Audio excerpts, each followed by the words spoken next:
Bismillahirrahmanirrahim. Assalamualaikum dan salam sejahtera. Selamat datang ke channel Cikgu Duan. Bagi yang pertama kali masuk ke channel Cikgu, jangan lupa like, share dan subscribe dan tekan butang loceng di bawah supaya anda tak terlepas apa-apa video yang terbaru daripada Cikgu selepas ini. So, untuk video kali ini, Cikgu ingin kongsikan slide sambungan bab 3, 3.2 kadar denyutan nadi. Ini. Titik nadi pada badan, kadar denyutan nadi ialah pengukuran bilangan denyutan jantung per minit. Okey. Kita boleh kira nadi kita sendiri. Dalam tempoh, dalam waktu seminit berapa berdenyut nadi kita. Terdapat beberapa tempat pada badan untuk merasai denyutan nadi. Tempat ini adalah dikenali sebagai titik nadi. Di kawasan ini, arteri terletak sangat dekat dengan permukaan kulit. Apabila jantung berdengguk, denyutan dihantar ke arteri ini dan boleh dirasai melalui kulit. Doktor biasanya mengambil bacaan nadi di bahagian pergelangan tangan kerana jelas, menonjol dan mudah. Okey. So, biasanya doktor akan tengok dekat tangan ni. Pergelangan tangan ni. Titik nadi pada badan manusia. Okey. So, boleh tengok yang pertama, ni, di bawah leher ni. Okey. Yang kedua, di pergelangan tangan. Dan yang ketiga, di belakang, lutut tu. Okey, yang keempat, dekat buku lali. Tu. Yang kelima, dekat sini. Ni. Dekat muka kita tu, ni. Bawah kening sikit ni. Rasa tak denyut? Okey. Seterusnya, dekat lengan ni. Lepas tu ketiak. Lepas tu, di kaki. So, itu adalah titik-titik nadi pada badan kita.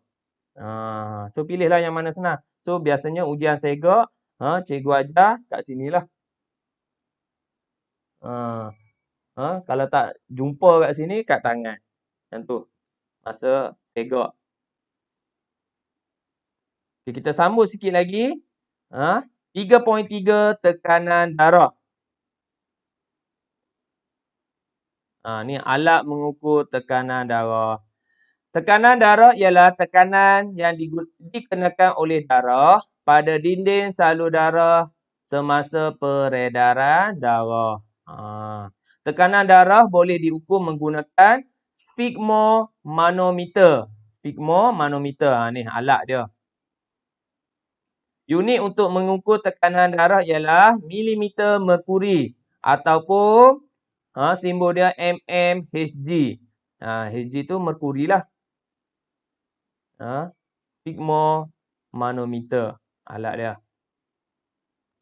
Tekanan darah diukur dengan mengambil dua ukuran. Tengok. Kalau tengok dekat alat ni pun ada dua bacaan. Ada atas, ada bawah. Okey. Nombor atas menunjukkan tekanan yang dikenakan pada dinding salur darah semasa otot jantung mengecut.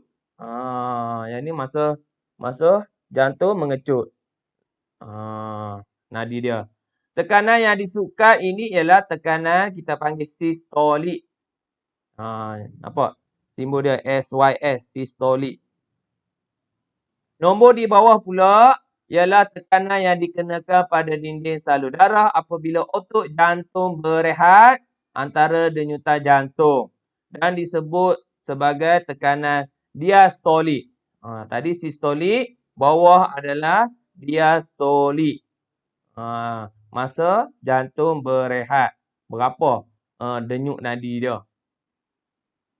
Kedua-dua tekanan ini dinyatakan dalam milimeter merkuri, mmHg, kerana merkuri telah digunakan dalam tolok tekanan pertama yang mengukur dengan tepat dan masih digunakan sebagai unit piawai pengukuran tekanan dalam perubatan. Okey. So, kita guna apa? Unit dia mmHg. Pengukuran tekanan darah direkodkan sebagai sistolik, okey, stroke diastolik. Disebut sistolik per diastolik. So kita tengok berapa bacaan yang normal.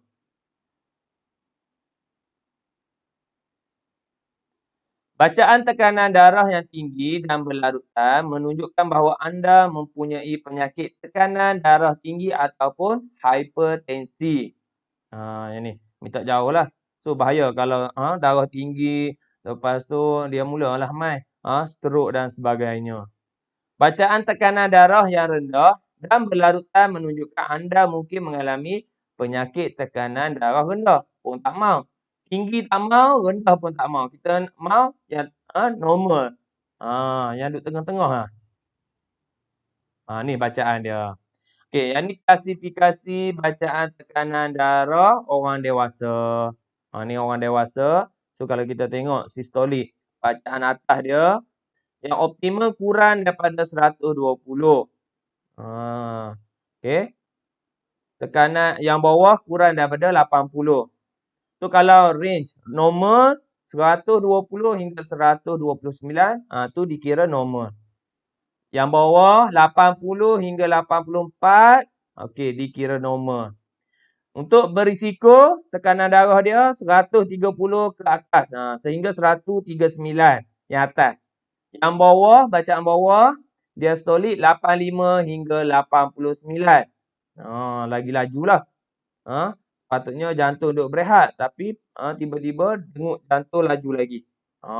Yang tu yang bahaya berisiko. Seterusnya kategori tekanan darah tinggi peringkat 1. Ni first stage. 140 hingga 159. Atas, bawah 90 hingga 99. Lagi banyaklah. Tekanan darah tinggi peringkat 2. 160 hingga 179. Okey, bawah bacaan dia 100 hingga 109. Okey, last sekali. Tekanan darah tinggi peringkat 3. Okey, 180 ke atas. 200 ke. Bahaya. Yang ni. Lagi bahaya ni. Berjalan sikit je. Dengut jantung kuat dah. Ni bahaya. Okey. Tekanan diastolik bawah 110 dan ke atas. Lagi bahaya. Yang ni 110. Sepatutnya 80 je. Ni naik 110 ke atas. So, kamu boleh cek sendiri. Boleh tengok. Kalau pi farmasi ke, pi klinik, cek. Lepas tu tengok range dia. Dulat dia normal ke, berisiko ke, ataupun tekanan darah tinggi. Stage 1, 2, 3. Tengok. Okey, sikit lagi kita pergi kepada 3.4 BMI. So yang ni pun tak asing lagi kepada pelajar-pelajar sekolah rendah, pelajar sekolah menengah. Sebab apa? Dalam PJ, masa PJ ada satu tu, setahun 2 kali kamu dikehendaki membuat ujian apa? Ujian segak. Salah satu ujian segak, mula-mula nak tengok apa? Timbang. Berat, ukur tinggi. Sebab apa? Untuk bacaan tu kita boleh kira ni formula BMI, indeks jisim badan. Kita tengok. Apa formula dia BMI? BMI sama dengan jisim dalam unit kilogram bahagi dengan ketinggian kuasa 2. Tinggi darab tinggi kat sini. Ni. Tinggi darab tinggi dalam unit meter. Okey. Kilogram jisim bahagi dengan tinggi darab tinggi ataupun ketinggian kuasa 2. Unit dia meter square. Okey, kita tengok. Indeks jisim badan atau lebih dikenali sebagai BMI, Body Mass Index, ialah ukuran jisim badan berbanding dengan ketinggian. BMI boleh dikira menggunakan rumus. Tu rumus yang atas tu. So yang ni kita tengok. So normal yang kita guna yang ni lah. BMI. Okey, kalau kurang, lepas kita ukur timbang berat, ukur tinggi, lepas tu dah bahagi dah. Berat bahagi dengan tinggi darab tinggi. So kita dapat berapa BMI. So kita tengok kalau contoh 17. 17 kurang daripada 18.5. So kita kategori kurang jisim badan. Tak cukup berat. Yang ni. Kita tengok diri kita sendiri. Kalau lepas kita kira, masuk formula 20 contoh. 20 dalam ni, 18.5 hingga 24.9. So, kita dikategorikan sebagai jisim badan unggul. Baguslah. So, maksudnya tinggi kita tu sesuai dengan berat kita tu. Okey. Kalau 26, 26 masuk kat sini, 25 hingga 29.9. So, kategori berlebihan jisim badan. Berat lah ni. Lepas tu, last sekali kalau dapat 30, 31, 32 lebih. Yang tu kategori obesity. Obes. So, kamu boleh ukur sendiri. Dekat rumah pun boleh ukur sendiri. Kita tahu BMI kita. So, BMI pun salah satu orang kata syarat. Syarat untuk lepas masuk kalau siapa yang berminat dalam kerjaya uniform, polis ke, askar ke, customs, bomber ke. So, yang ni kena menepati syarat dia. So, BMI kita kena kat sini lah. Dalam lingkungan jisim badan unggul.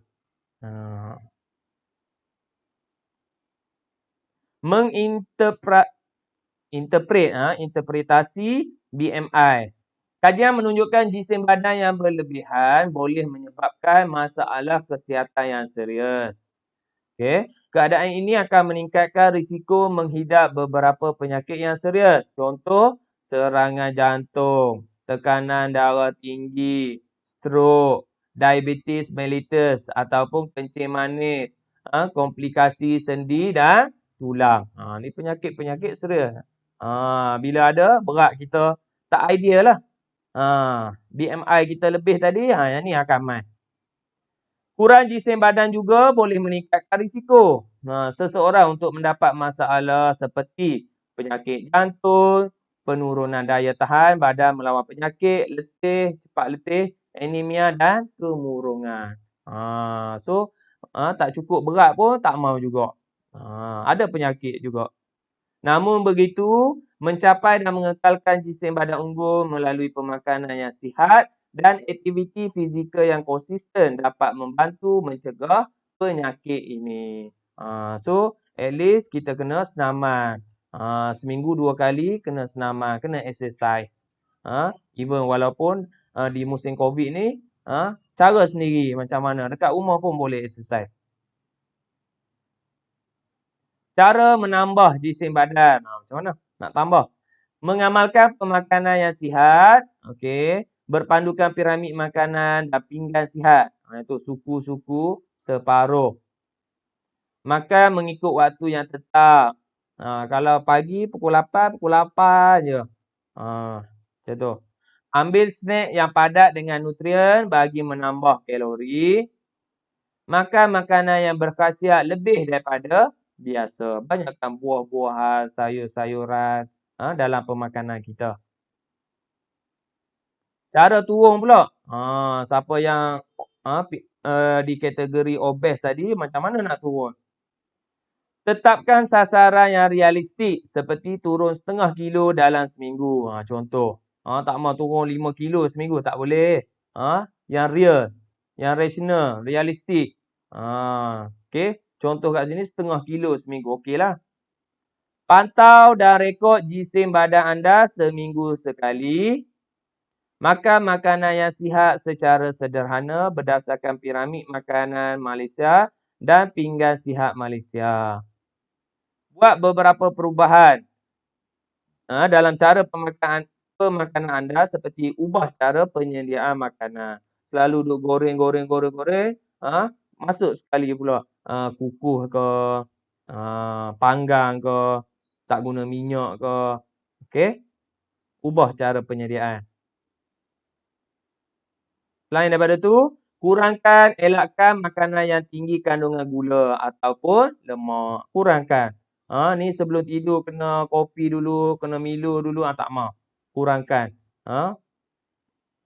Lakukan senaman sederhana seperti berjalan laju, berbasikal dan berenang sekurang-kurangnya 30 minit. Setengah jam. Jalan ke kayuh ke. 3 hari seminggu kena. Okey. InsyaAllah baru boleh turun berat badan kita. Dapatkan sokongan daripada orang yang rapat. Kena support lah. Wallahualam. So, setakat itu saja perkongsian cikgu untuk kali ini. Kalau anda suka video cikgu, jangan lupa like, share dan subscribe. Dan tekan butang loceng di bawah. Sehingga berjumpa lagi dalam video akan datang. Wallahualam. Assalamualaikum.